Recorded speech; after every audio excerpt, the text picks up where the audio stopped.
Hola, bienvenidos al aula virtual de la materia Sistemas Operativos 2. Darles la bienvenida. Espero de que todos se encuentren muy bien. Y en esta oportunidad vamos a darle continuidad a lo que es el desarrollo de las clases de los contenidos de la materia de sistemas operativos. Vamos a ver de qué medida con esta nueva metodología ustedes van a poder tener la oportunidad de participar ya en un 100% en las actividades asignadas. Muy bien, corresponde en este video clase el tema que se va a trabajar es introducción al software libre. Ya anteriormente habíamos estado trabajando algo de este tema, lo habíamos estado haciendo desde la parte práctica. Vamos a ver ahora desde la parte teórica. Bien, acá una pequeña introducción, y es que para ser considerado libre, un software debe ser distribuido de tal modo que el usuario pueda, entre otras cosas, estudiar su funcionamiento, pueda redistribuir el software. Este software libre tiene la característica principal de que no tiene un solo costo, pero de que sí tiene algunas ventajas y desventajas, las cuales las vamos a ver más adelante acá en el video. Pero bien, luego de esto, el software libre simple y sencillamente es algo máximo en el cual podemos decir que son programas de computadora o de computación o de licencias que van a dar una serie de libertades, las cuales van a conllevar a que los usuarios puedan modificar parte de este software o puedan ellos apoyar en el desarrollo de ellos. Para eso existen aquellas comunidades que brindan un soporte técnico a lo que son los desarrolladores. Entonces, en este caso, el software libre tiene una característica muy principal, que existen muchas comunidades que van a permitir que usted como usuario común sin saber de programación pueda resolver algunos problemas que usted identifique en el software. Entonces, para ello tenemos que tener claro cuáles son estas libertades que nos permite el software libre. El primero es ejecutar el programa para cualquier propósito, sea empresarial, sea educativo, sea autoaprendizaje. El propósito para el que usted lo necesite, el software se debe de ejecutar sin ningún inconveniente, dada la necesidad que pueda tener tanto el usuario como el desarrollador. ¿Qué tiene que ver el desarrollador acá?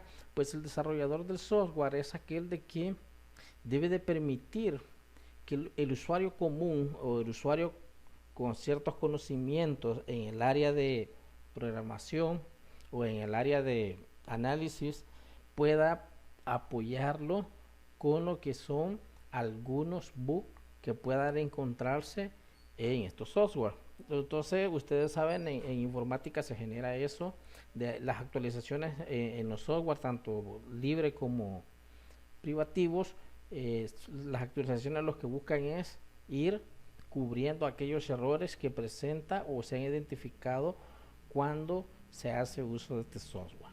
Entonces, para ello, también el software libre tiene la libertad en el cual debe de ser un software que se pueda copiar el programa y distribuirlo. ¿Qué significa eso?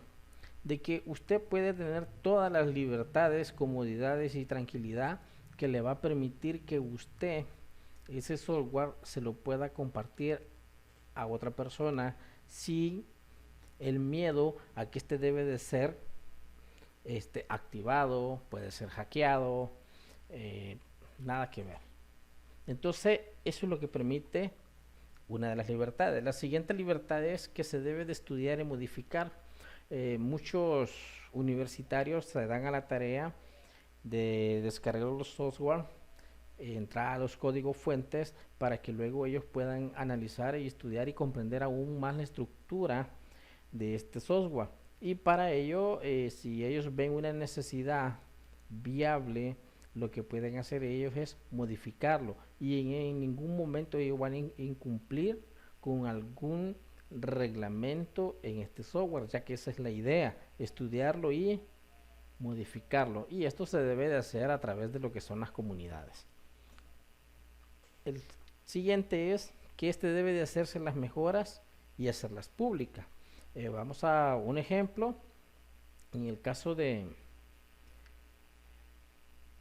vamos a Kevin, ¿verdad? Kevin estudia y modifica un software de lo que a él le interesa, pues, podemos decirlo así, de audio.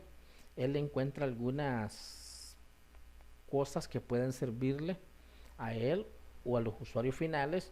Él viene, lo que hace es modificarlo a través del código fuente, trabajarlo, pero él no se va a quedar con esa actualización que él genera. Tiene que hacerlo público. Para eso existen las comunidades de software libre.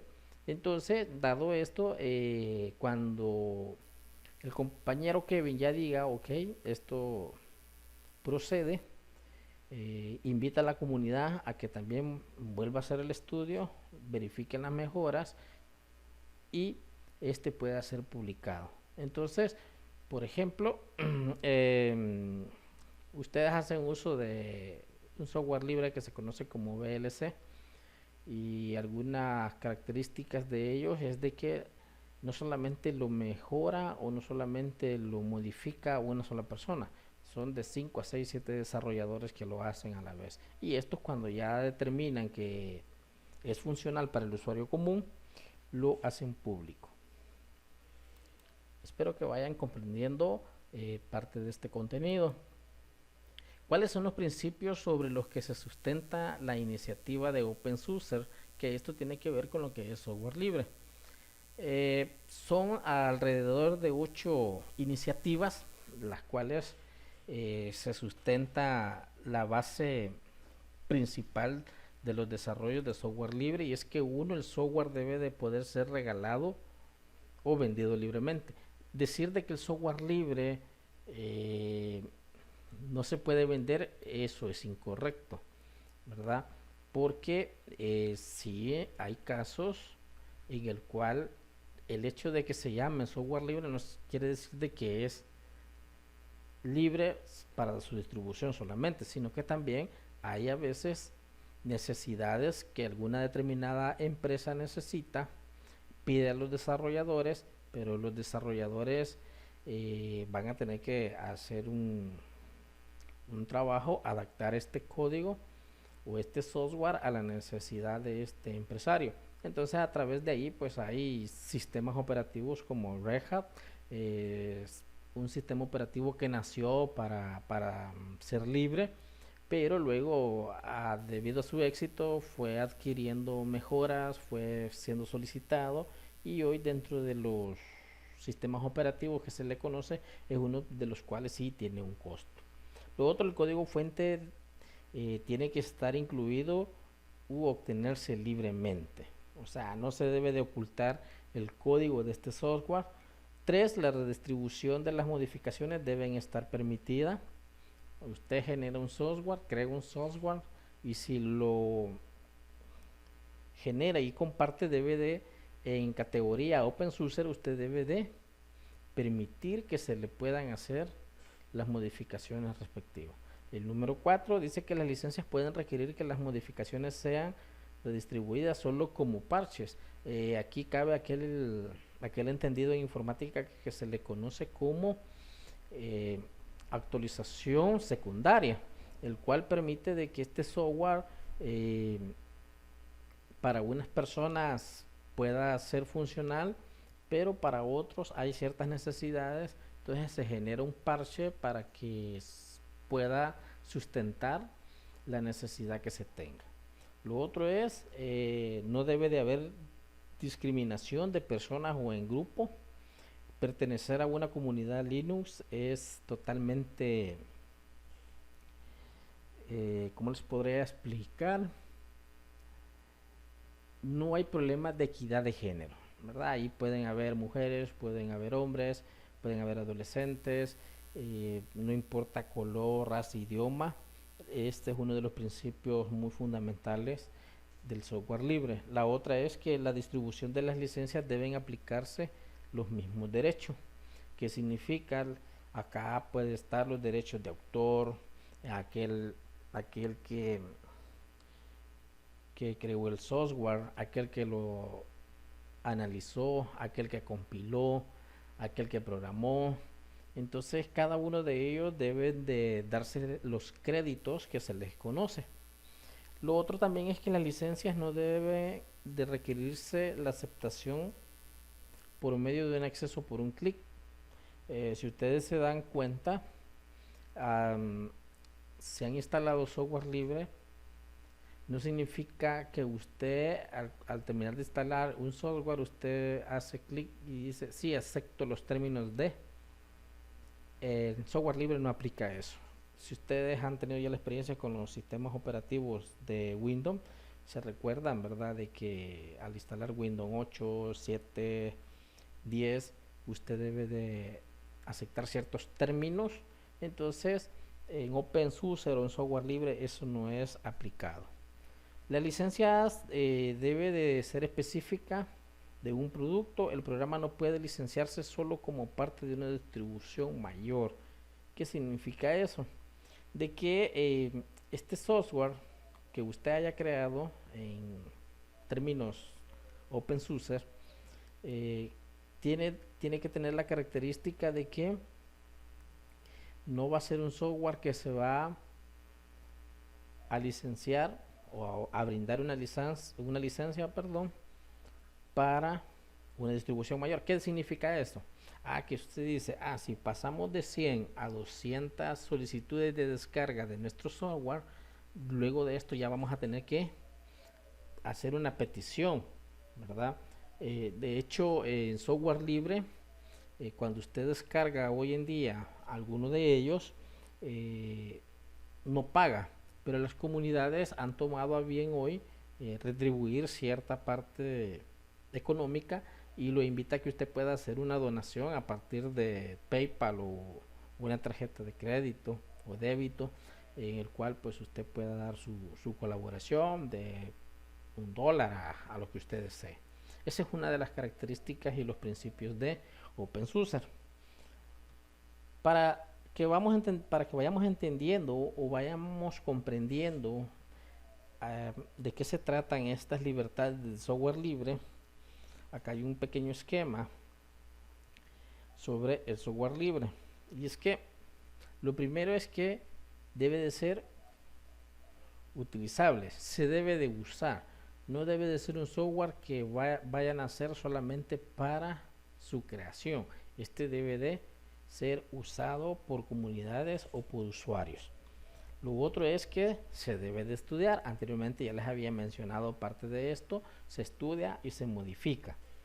También redistribuible, lo que significa de que usted debe de permitir que este no tenga las limitantes de, por ejemplo, 5, 6, 7 copias y ya no va a licenciar el software. Entonces, redistribuible es que usted va a hacer miles y miles y múltiples de copias para poder dar a conocer el software. Lo otro es que se debe de modificar. 4 partes muy importantes de las libertades del software libre. Espero que poco a poco vayan entendiendo, comprendiendo el tema. En todo caso, pues van a poder pausar el video. También acá debemos de conocer cuál es la filosofía del software libre. La primera es su libertad de ser al nacer. Esto es una base muy principal de la filosofía del software, ser libre. Ojo con esto, en la presentación anterior les había dicho de que hay software que se puede hacer vendible. Sí, pero es un 2-3% de este software. Ya el 93% de él es absolutamente libre. Lo otro es que se tiene la libertad de que de copiar, de distribuir, de modificar, de estudiar. Usted no puede hacer eso con un software privativo, jamás lo va a poder hacer. Eso solo lo van a poder hacer sus desarrolladores.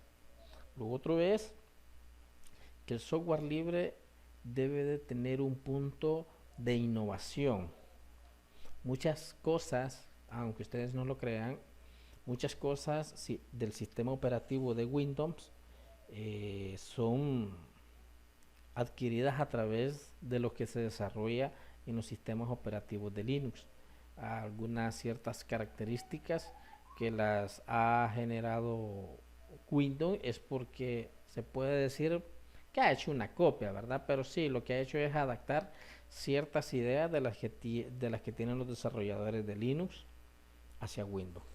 Lo otro es que siempre debe de ser un código abierto. ¿A qué se refiere eso? Por ejemplo, acá en El Salvador hay una comunidad que existe en la UES, la cual se trata de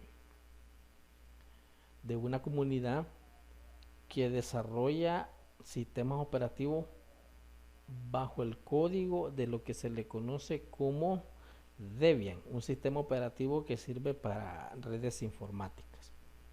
Lo otro es cuáles son las razones para hacer uso del software libre. Por ejemplo, una, que ésta promueve la cooperación. Acá ustedes es donde es clave la existencia de las comunidades. Acá usted puede, tiene la libertad de compartir, tiene la libertad de crear herramientas, desarrollarlas, tanto para pymes, empresas, centros y docentes. Luego ya pasó el panadero. Ya ven que esta es una de las ventajas de la virtualización. Se vive muy desde la casa. Bien, lo otro es que se fomenta la autonomía, la libertad para gestionar los equipos informáticos para centros, docentes, estudiantes, empresas, MIPES, medianas y pequeñas. Entonces, lo otro es ahorro de costo.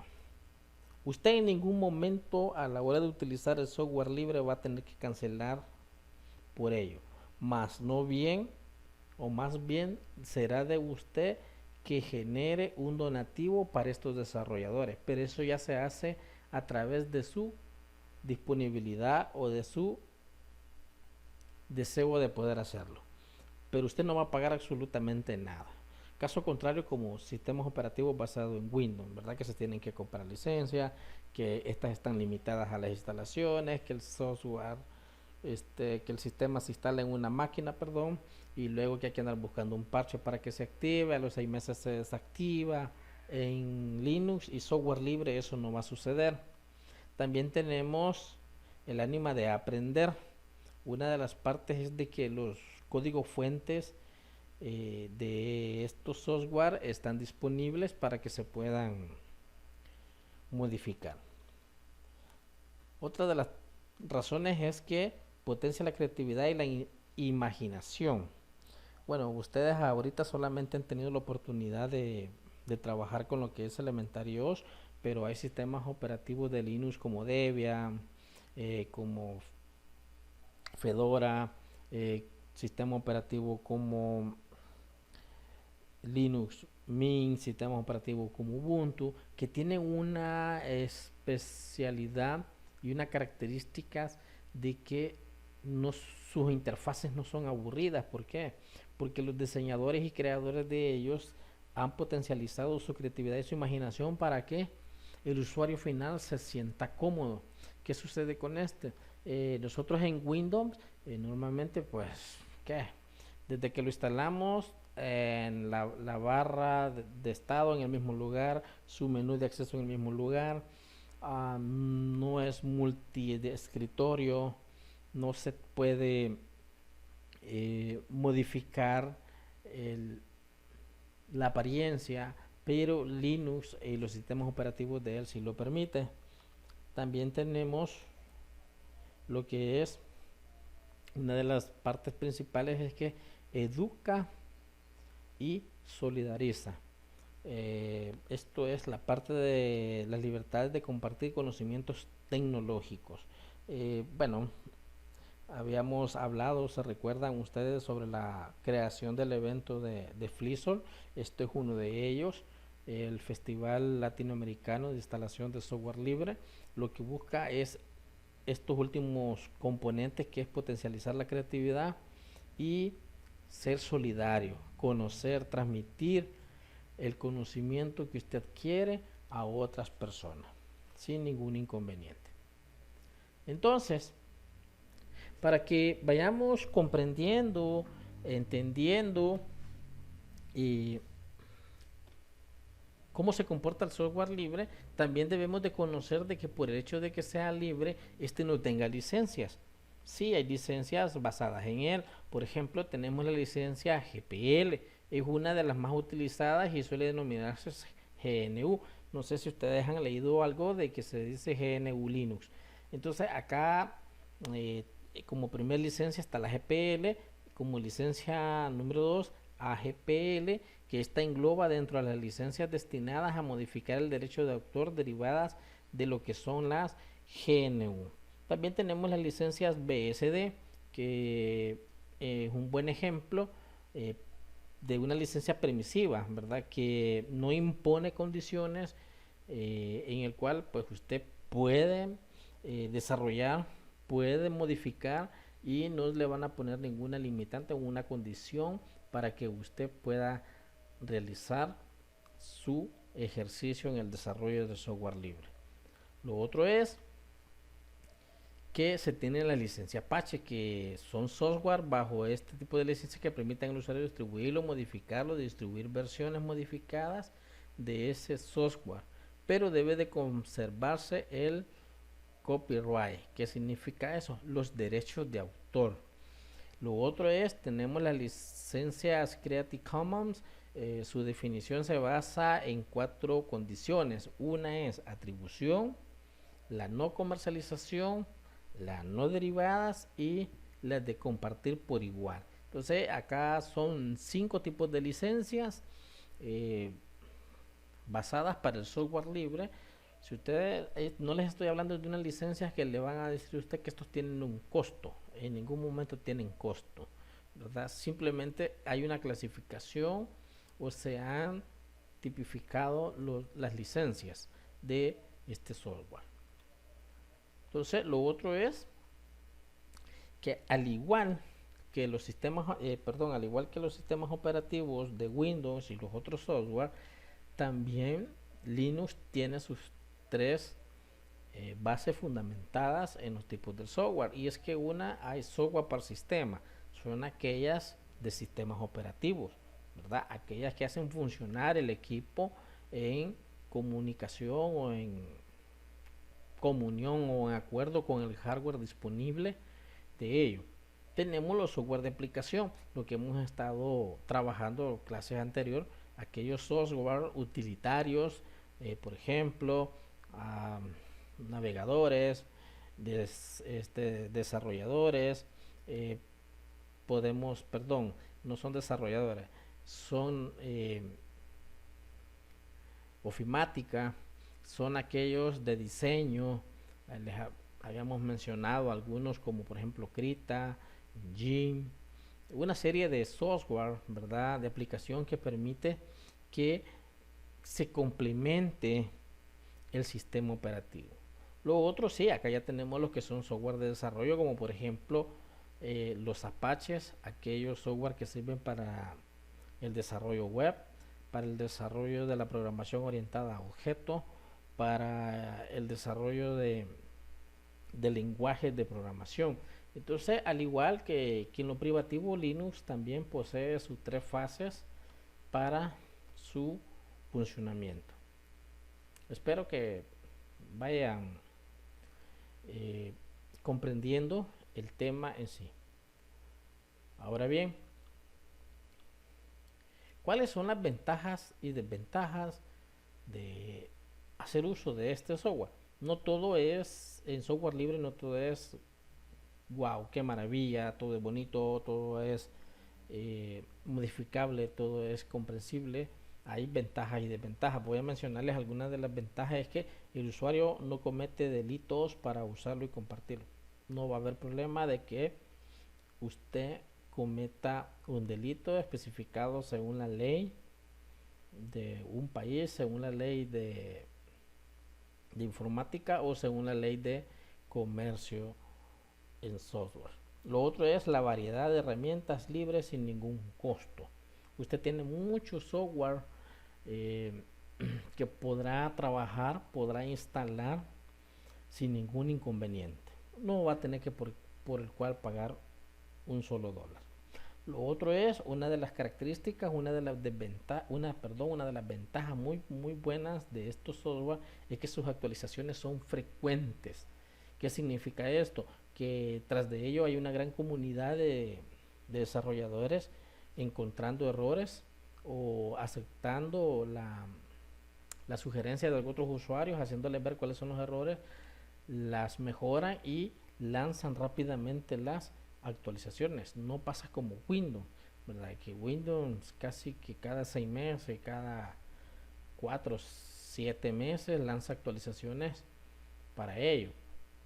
Y si ustedes se dan cuenta, en sistemas operativos hemos estado actualizando los repositorios del Elementary y no tenemos aquel inconveniente como Windows, que lo apagamos y comienza a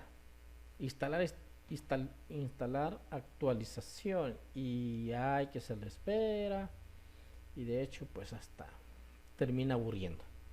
Lo otro es, una es libre de virus, ¿sí? Linux, al igual que su software, nunca lo van ustedes a descargar con un potencial de virus dentro de su código fuente o alojados en sus códigos. No, eso no es como Windows, ¿verdad? Por ejemplo, si usted descargó su Windows desde un sitio secundario que no sea de Microsoft, usted corre el riesgo de ello. Lo otro es la estabilidad de su instalación, fácil, comprensible, manejable, poder instalar un software libre. La independencia tecnológica, ¿verdad? Esta es una de las características muy principales de este software. Ahora conozcamos cuáles son las desventajas de usarlo. Y es que algunas aplicaciones específicas no están en el mercado. Por ejemplo, siempre se ha tenido aquel problema de que dicen los usuarios, nosotros queremos correr Word desde Linux, pero porque no nos gusta o no nos parece cómo funciona OpenOffice, que es la suite ofimática del software libre. También hay dificultades en intercambio de archivos. Eso sí eso es algo muy comprensible. Imagínense que usted trabajó en su máquina de Linux y luego tenga que ir a abrir el archivo en una máquina de Windows, va a tener algunas dificultades para poder hacerlo. Y también en el caso cuando se instalan redes informáticas, comunicar o establecer comunicación entre Windows y Linux no es muy fácil. También no hay garantías por parte del autor del software. Eso es algo que sucede. También hay menos compatibilidad de hardware, lo que significa, ¿verdad?, de que muchas veces en Linux ya se ha ido superando parte de ello, pero sí hay mucho hardware. Por ejemplo, usted adapta una tarjeta de video o de audio a su computador después, puede ser de que le genere algún inconveniente. Lo otro, el usuario debe adaptarse, ustedes son fieles testigos de ello. No es muy difícil, pero sí hay que irse adaptando a las funcionalidades. Y lo otro, el usuario debe tener una noción básica de lo que es programación. Bien, entonces hay 4 elementos muy principales también en software libre que usted debe de conocer, y es que el software libre proporciona libertades de ejecutar el programa, estudiar el funcionamiento, los cuales Anteriormente ya se los he mostrado, ¿verdad? Lo otro también que tenemos acá es que el software de fuente abierta cumple los criterios de que se pueda distribuir libre, que la licencia debe ser tecnológicamente neutral, o sea, que funcione para cualquier software o sistema libre que se haya creado, y la licencia no debe ser específica para un producto determinado. ¿Qué significa eso? Que si usted crea un software y usted va a decir, este solo va a correr en un Debian, este solo va a correr en un Elementary o en Linux Mint, no, este software debe de poder correr en cualquier sistema de archivo que se ejecute a través del software libre.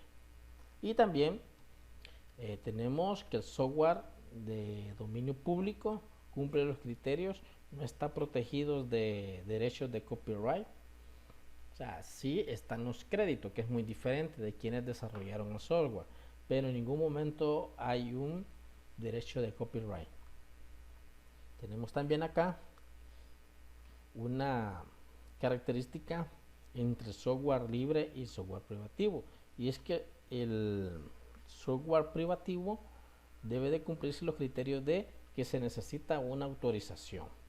Bueno, normalmente pues siempre hay personas un poco astutas en el cual pues lanzan apenita lo que es por ejemplo Adobe Photoshop versión 20. Usted no tiene cómo comprarlo, pero sí hay otros ya desarrolladores o programadores creando ya un parche que le permita a usted poder usarlo más de lo que se estima en la autorización, que son 30 días. Entonces esto es parte de lo que es el software privativo, también cuyas redistribuciones o modificaciones están totalmente prohibidas. Hay leyes internacionales como por ejemplo que castigan, ¿verdad? O se juzgan a aquellas personas, ¿verdad? De distribuir o de modificar esto. Así que esto tiene que hacerse de una forma anónima. Y para ir finalizando, quiero mostrarles una tabla comparativa entre lo que es un software open source y un software propietario. Ahí tenemos la parte de los costes de adquisición, la facilidad de manejo, documentación técnica, curvas de aprendizaje, costos de manejo, productividad, soporte, asistencia técnica y las ventajas adicionales. Una de las ventajas muy buenas del open source es que es totalmente gratuito, ¿verdad? Y en cuanto al software propietario, pues muchas de sus funciones o de sus características no son libres, entonces el usuario va a tener que generar un costo por él. En la parte de facilidad del manejo, pues el usuario deberá de, de conocer y de familiarizarse con los lenguajes de programación, de compilación, librerías, intercambios, etcétera. En cuanto al software propietario, no, ya con cucharita prácticamente se le da todo a lo que es el usuario, solamente qué es lo que él tiene que hacer. Y para ir finalizando, hay un mensaje que se, que se transmite a través del software libre, y es que dice: el software libre para una sociedad libre. Este mensaje nace con la idea de que el software privativo no debe de generar mayores riquezas, sino que debe de aportar a la sociedad. Yo les voy a poner un ejemplo ya para ir finalizando. Se recuerda, bueno, tal vez ustedes tuvieron oportunidad o no, el gobierno anterior, durante los 10 años de gobierno del partido del FMLN, en los primeros 5 de Mauricio Funes y los otros 5 de Sánchez Serán, se trabajó en esto, en no invertir en software, ¿verdad? Entonces, a partir de allí, el Ministerio de Educación manda una curricular solicitando a las instituciones que pueda hacer uso de software libre. ¿Por qué razón? Porque se gastan millones y millones de dólares en estarle pagando a Microsoft por el uso de sistemas operativos o por el mismo hecho de hacer uso de software. ¿Cuáles son las ventajas? Pues de que son software muy amigables, muy adaptables, pero que su costo es alto. Entonces hoy vámonos al ejemplo actual que tenemos. Hoy el gobierno pues ha comenzado ya a la adquisición de licencias para Microsoft, para instituciones, para escuelas, porque ¿cuál fue la realidad? De que los jóvenes en los 10 años anteriores de gobierno no pudieron hacer uso muy bien de software libre porque nuestra población no está acostumbrada al uso de ello. Hay maestros que no saben qué es un sistema operativo Linux, etcétera. Entonces, acá les dejo con esta reflexión. Espero de que pongan mucha atención. Es recomendable de que escuchen, quizás no tanto vean el video, pero sí escuchen su contenido. Esto ha sido todo y pendiente con la actividad que vamos a realizar.